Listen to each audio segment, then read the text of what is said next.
From gut-wrenching Pueblo, Colorado, it's another thrilling episode of Kerry Fox Live. Bernie has never done anything from JFK until today but slam and ridicule and attempt to sabotage the Democratic Party and its candidates. He's been doing it for decades. He's done it locally, statewide, and now he's attempting to do it nationally. I am very excited to be here in the Vatican, to have the opportunity to say a few words. I know words, I have the best words, but there's no better word than stupid. Right? There is none. Right, yeah. There is none. That's right. No better word. What the hell? What the hell caused this to happen? How the hell did we come so close to a choice between a fascist and a Marxist for President of the United States? It's a lesson in stupid that Donald Trump and Bernie Sanders are even being considered seriously for this job.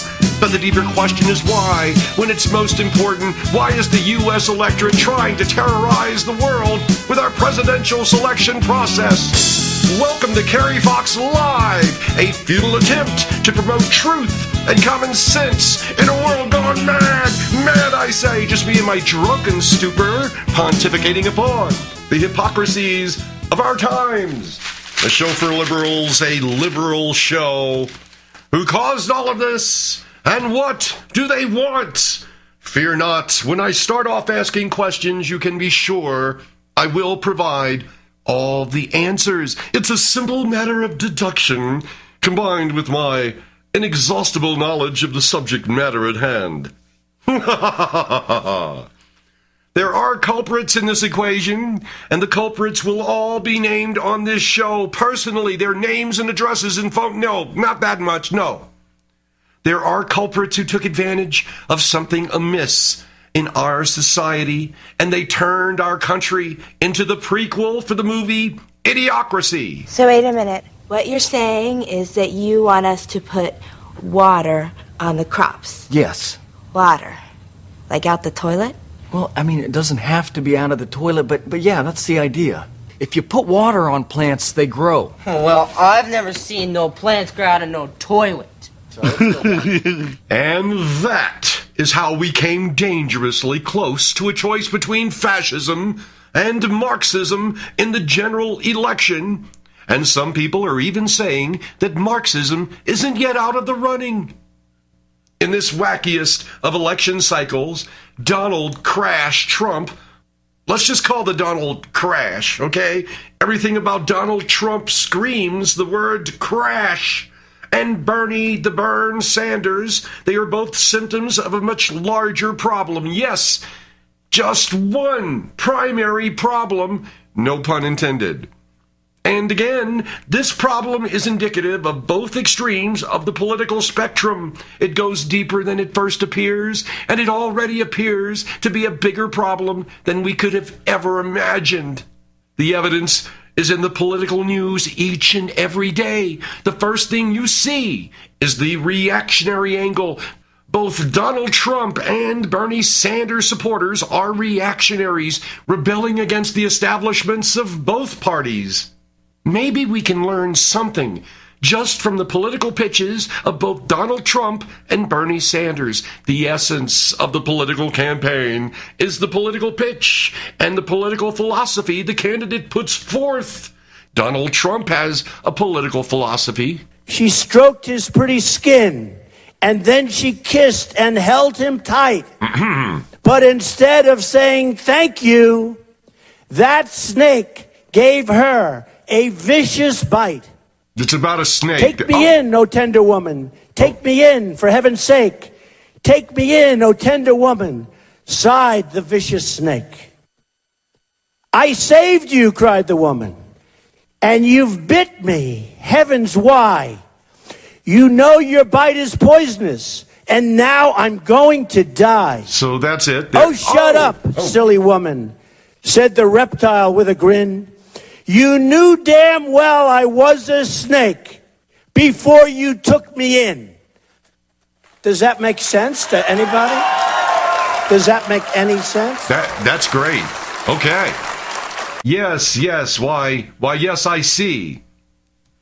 And believe it or not, even though it's nowhere on a paper anywhere because Bernie Sanders has no policy papers at all, Bernie Sanders does have a political philosophy. Medicare for all will never happen if we continue to elect corporate Democratic whores who are beholden to Big Pharma. No.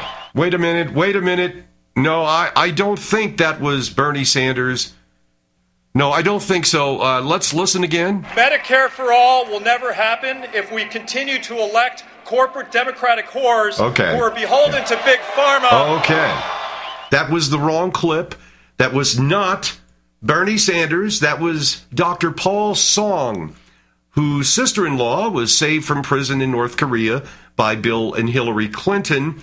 And that was Dr. Song supporting the guy who hates Bill and Hillary Clinton. That guy would be Bernie Sanders. Okay, that was the wrong clip. I apologize. Okay, here we go. Here's Bernie's political philosophy. We know things are bad, worse than bad. They're crazy. It's like everything everywhere is going crazy, so we don't go out anymore. We sit in the house, and slowly the world we're living in is getting smaller, and all we say is, please, at least leave us alone in our living rooms. Let me have my toaster and my TV and my steel-belted radios, and I won't say anything. Just leave us alone. Well, I'm not going to leave you alone. But Kerry, get real. Donald and Bernie being reactionaries is the only thing that's similar about them. To that I say, hogwash and bunkum.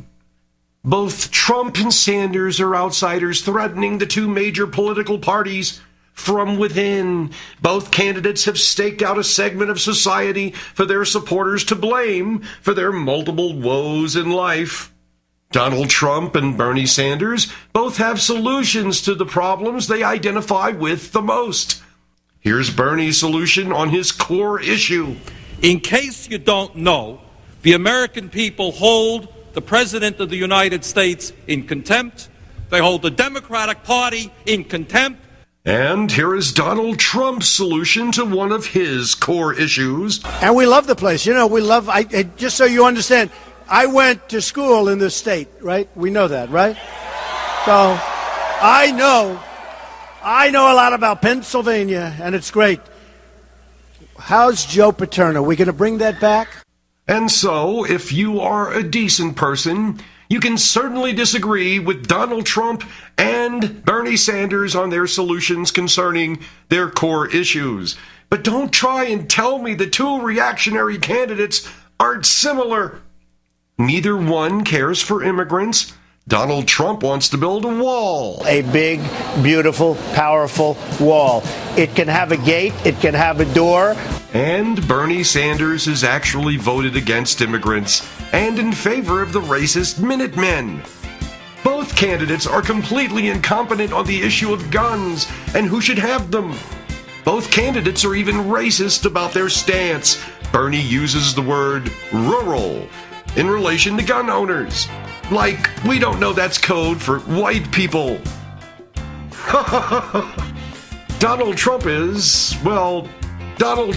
just a racist. Neither Donald Trump or Bernie Sanders has anything good to say about Bill Clinton, Hillary Clinton, the Democratic Party, or any other Democrat. Donald Trump is no longer giving money to Democratic candidates, and Bernie Sanders never has.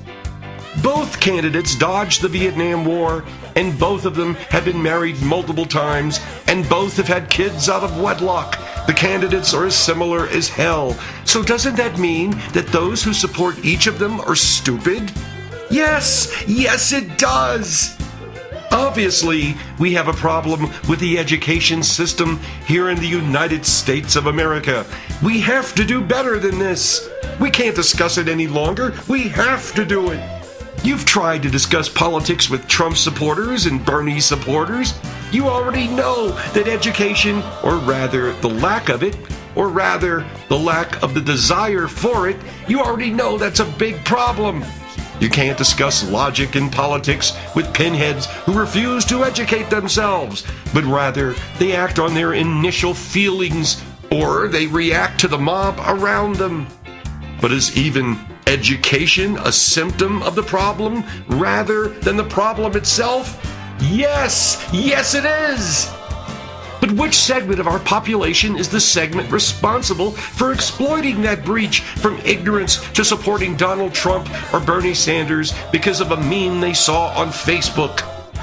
Which segment of our population is the driving and central force behind the candidacies of both Donald Trump and Bernie Sanders? Which demographic in our society can always be counted on to provide us with the same and sorry ignorance that has always held back this nation? That's right, white men.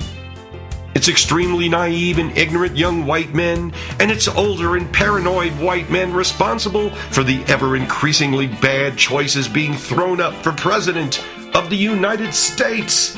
And it's the same and extremist minority on both sides of the political spectrum that have thrown up Donald Trump and Bernie Sanders. That's right, the same people who brought you the genocide of Native Americans. Those wonderful and thoughtful people who industrialized slavery, killed generations, and caused our bloodiest war. It's mostly young white men marching behind the two reactionary candidates to a certain defeat, because whites and mostly young men are freaking out about being in the minority and are supporting Donald Trump.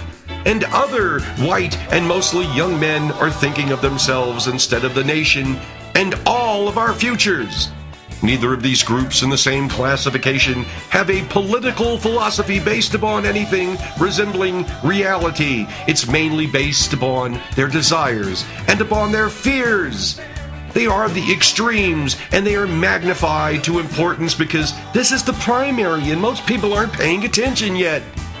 And having an opinion on political philosophy without the desire for knowledge is at the root of their arsenal against those of us who actually read and know what the hell the consequences are. These white and mostly young men will vote for Donald Trump, and they will vote for Bernie Sanders, and they will vote for even worse if they get the chance rather than open a book. That's how much these people can exploit the lack of education in this country.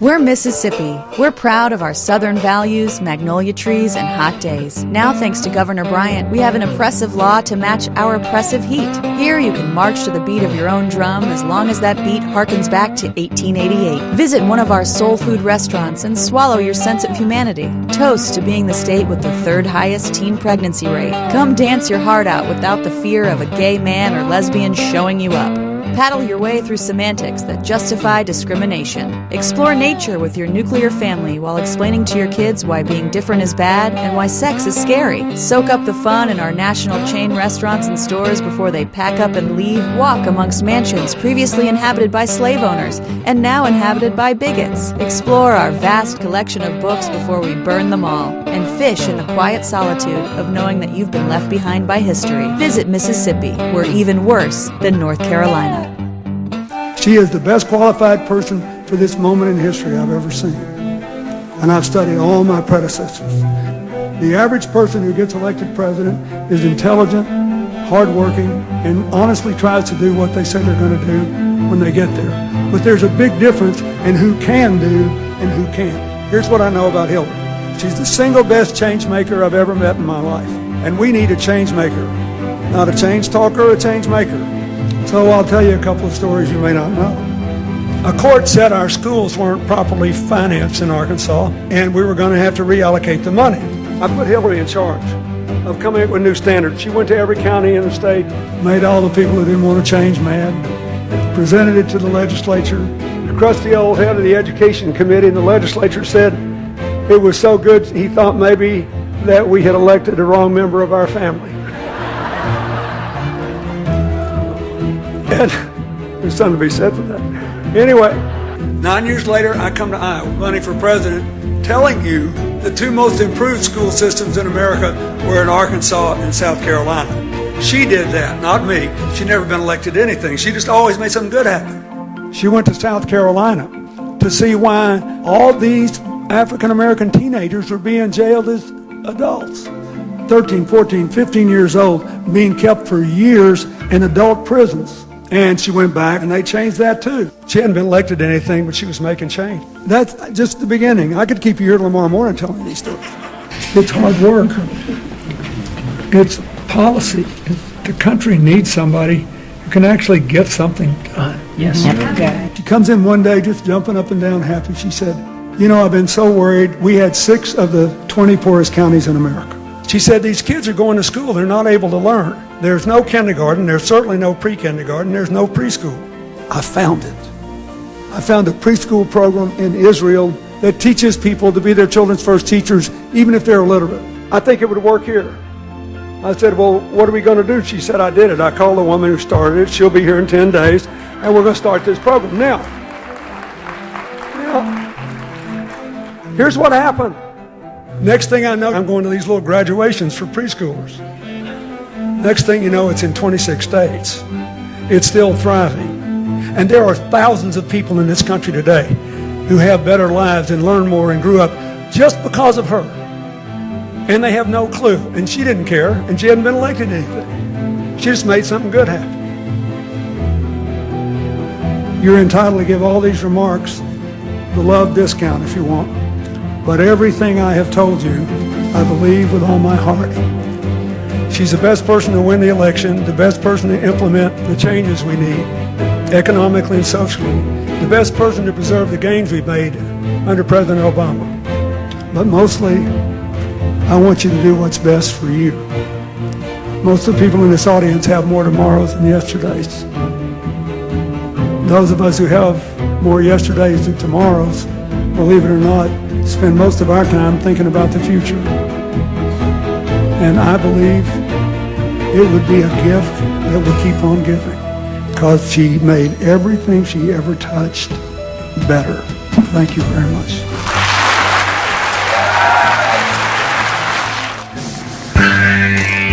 Every chance that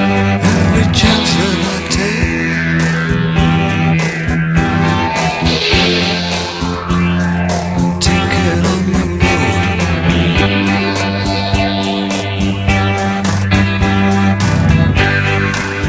with kilometers and the red lights. I was always looking left and right.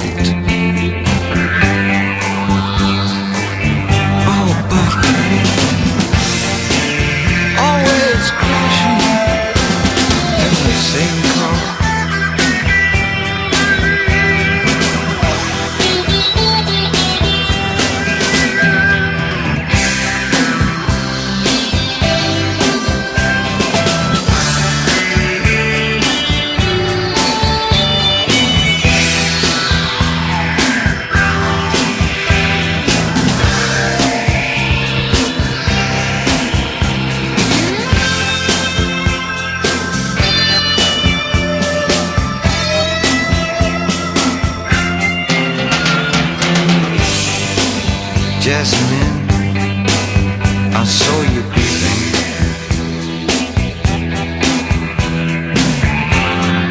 As I pushed my foot down to the floor, I was going round and round. Hotel garage must have been touching close to 94. But I'm always crashing in the same car.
not only can I answer all the questions that I ever ask myself, but I can also make declarative sentences. Here's one right now.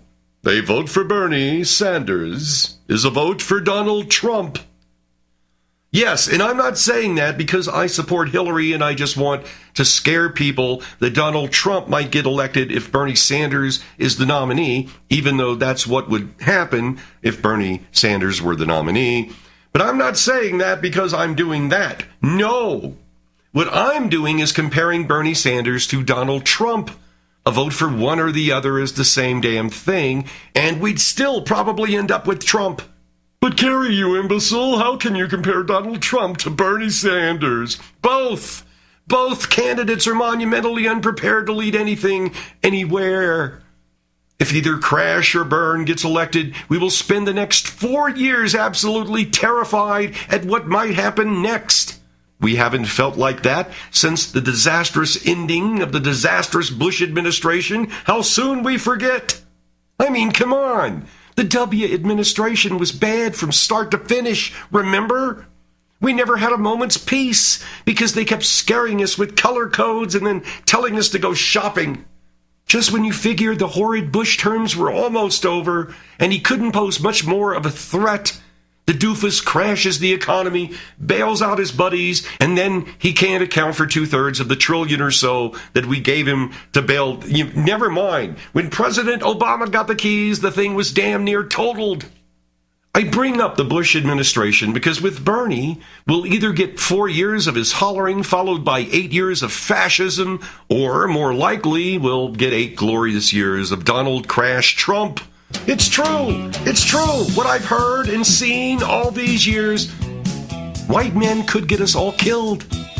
Be sure to stop by our home on the internet, kerryfoxlive.com. That's kerryfoxlive.com. Listen to each and every show, all the brilliance therein immediately, and be sure to bookmark kerryfoxlive.com.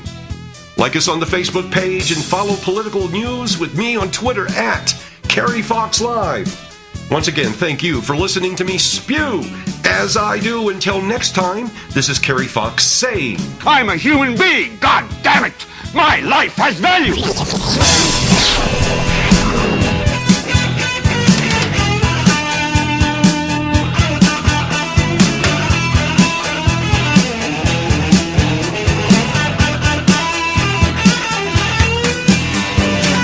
I want you to get up now.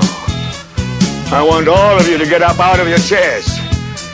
I want you to get up right now and go to the window, open it, and stick your head out and yell, I'm as mad as hell, and I'm not going to take this anymore. I want you to get up right now. Get up, go to your windows, open them, and stick your head out and yell, I'm as mad as hell, and I'm not going to take this anymore. Things have got to change.